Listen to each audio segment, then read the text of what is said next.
Maintenant, je vais répondre à quelques questions qui nous ont été acheminées. Certaines proviennent des clubs d'encadrement technique, d'autres proviennent de personnes qui ont assisté aux conférences. Première question, est-ce que le vacuum à 25 pouces de mercure est dommageable pour les érables? C'est sûr que les gens s'en sont beaucoup préoccupés dans les dernières années parce que avant, on maintenait le vacuum à 20 pouces de mercure, puis à l'entaille, on en avait à peu près 15. Les améliorations d'étanchéité ont fait en sorte qu'on est capable maintenant d'atteindre 25 pouces de mercure dans le système, mais aussi 25 pouces au niveau de l'arbre. La possibilité qu'il y ait des dommages sur l'arbre est très faible. Il faut savoir que l'arbre a une structure qui est très solide, mais aussi il faut savoir que l'arbre lui-même bâtit un vacuum. Hein, le soir, je l'ai expliqué dans le mécanisme de coulée, le soir, quand il se met sous vide, l'arbre, ben, ça crée un vacuum qui est aussi puissant, qui est de cet ordre-là.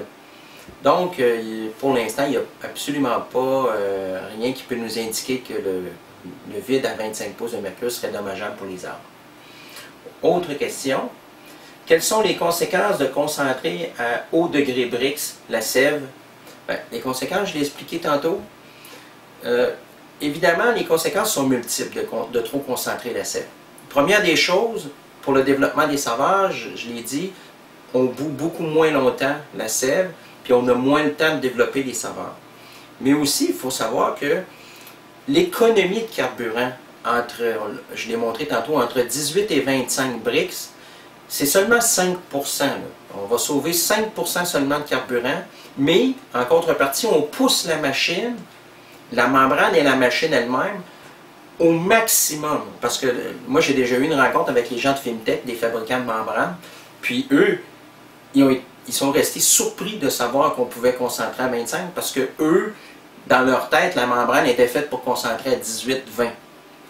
Donc, on va beaucoup plus loin. Les conséquences de ça, vous êtes obligé de laver plus souvent, vous allez colmater vos membranes plus, la durée de vie des membranes va être plus courte, puis je ne suis pas certain qu'en bout de ligne, ce que vous sauvez en carburant, vous ne le perdez pas en entretien puis en changement de membrane. Parce que, tu sais, il faut être franc, là.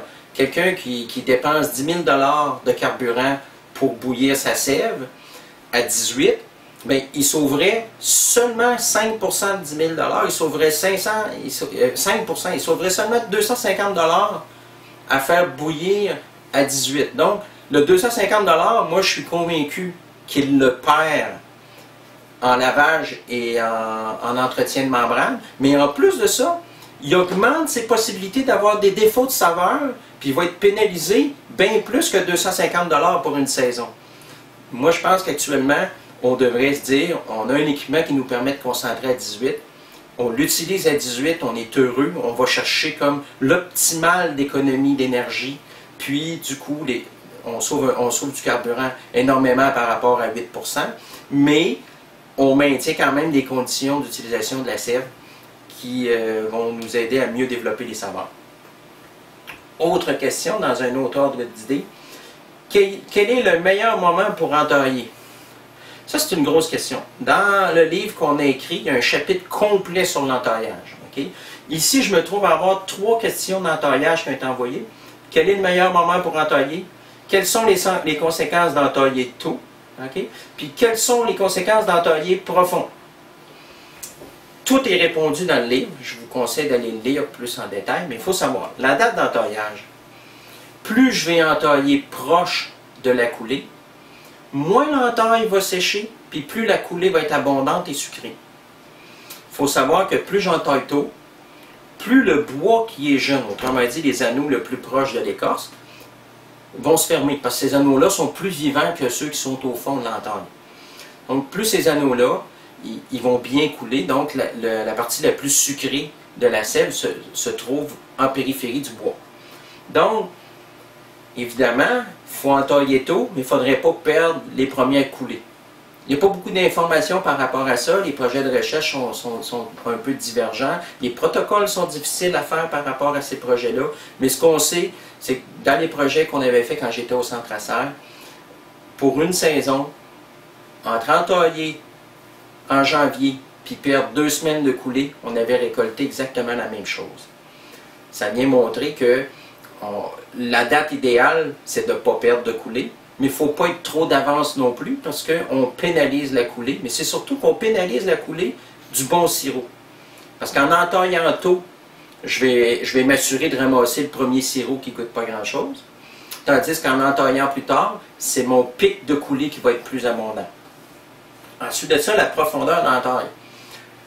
La profondeur d'entaille, dans le livre, okay, ici, on dit qu'il faut qu'elle soit conséquente du taux de croissance. Parce qu'évidemment, si je fais des entailles de 5 cm, puis mon érable il pousse seulement qu'à 0,5 mm par année, bien, vous allez comprendre que ça va me prendre énormément de bois, énormément d'années avant de refaire une entaille complète. Aussi, il faut savoir que l'entaille qui est profonde, le fond de l'entaille, le bois, est moins vivant qu'en avant. Ce qui fait que plus j'entaille profond, plus la blessure va être haute dans l'arbre parce que l'arbre va avoir beaucoup de difficultés à boucher puis à fermer complètement le trou d'entaille. Donc ça va faire une blessure qui est très très haute.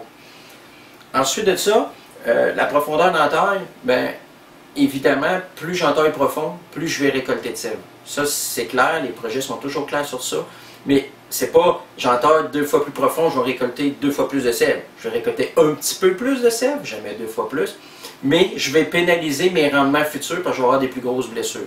Moi, je pense qu'en ce moment, la profondeur qu'on peut dire idéale va se situer entre 3 et 5 cm.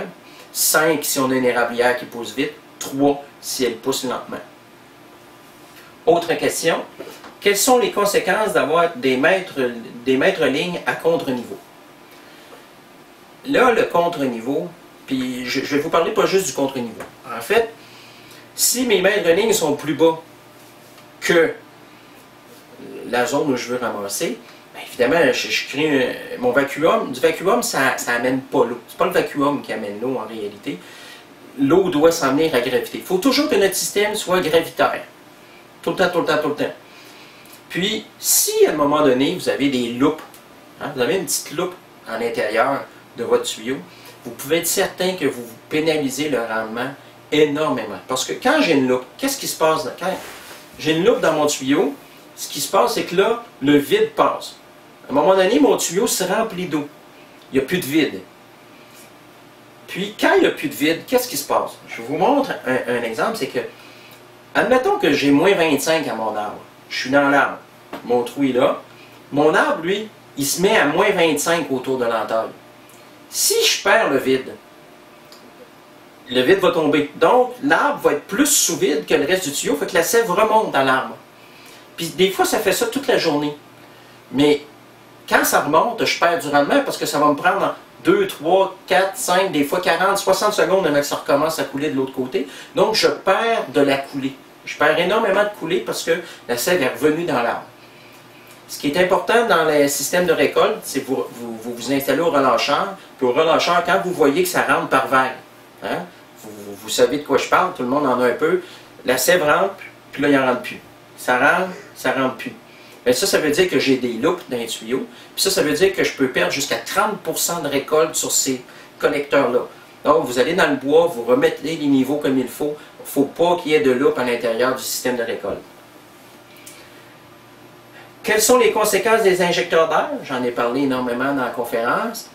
Eh bien, première des choses, il faut savoir que les études qui ont été réalisées par le Centre Acer nous montrent que l'équipement, en réalité, est illégal. Hein? En acériculture, on n'a pas le droit d'utiliser des procédés qui vont enlever des saveurs ou ajouter des choses. Maintenant, on sait que l'injection d'air crée une espèce d'oxydation qui va changer la structure moléculaire du sirop. Donc, le procédé est illégal.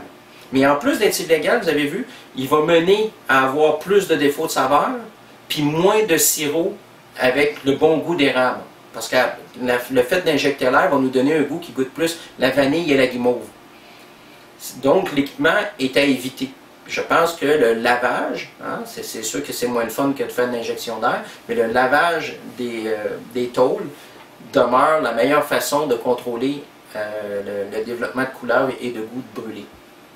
Une autre question qu'on a, en début de saison, peut-on garder la sève plusieurs jours avant d'évaporer? J'en ai parlé aussi durant la conférence. Moi, je préconise de bouillir la sève le plus vite possible, à moins qu'on ait vraiment un système de conservation de la sève qui nous permet de la mettre à 4 degrés Celsius. Mais au-delà de cette température-là, les bactéries se développent dedans, puis comme on ne sait pas le type de bactéries qui va se développer à l'intérieur de la sève, on pourrait avoir de mauvaises surprises. On pourrait fabriquer des sirops avec des très mauvaises saveurs parce qu'on va avoir développé les mauvais micro-organismes dans la sève. Ah, puis on me demandait de refaire une conclusion sur la façon de masquer les défauts de saveur. Évidemment, vous pouvez faire une espèce de test à la maison.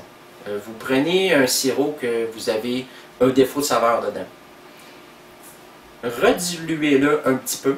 Faites-le bouillir plus longtemps sur la cuisinière. Puis vous allez vous rendre compte qu'à force de bouillir, à force de le faire bouillir plus longtemps, ce sirop-là va développer plus de saveur. Puis le défaut de saveur, il va être des fois complètement masqué ou beaucoup moins apparent. Puis la personne qui va le goûter va le trouver plus savoureux, ne verra pas le défaut. Puis, autrement dit, vous avez tout à gagner à bien le cuire, ce sirop-là. Mais je vous conseille de faire le test, ça va peut-être vous convaincre. Moi, je l'ai fait, le test. Les défauts de saveur, ben, je les ai enlevés. C'est certain qu'il y a des défauts de fin de saison. Le sirop de fin de saison, on ne fera jamais un grand cru avec ça, là. Mais on est capable de diminuer de beaucoup sa perception. Je vous remercie beaucoup de votre attention.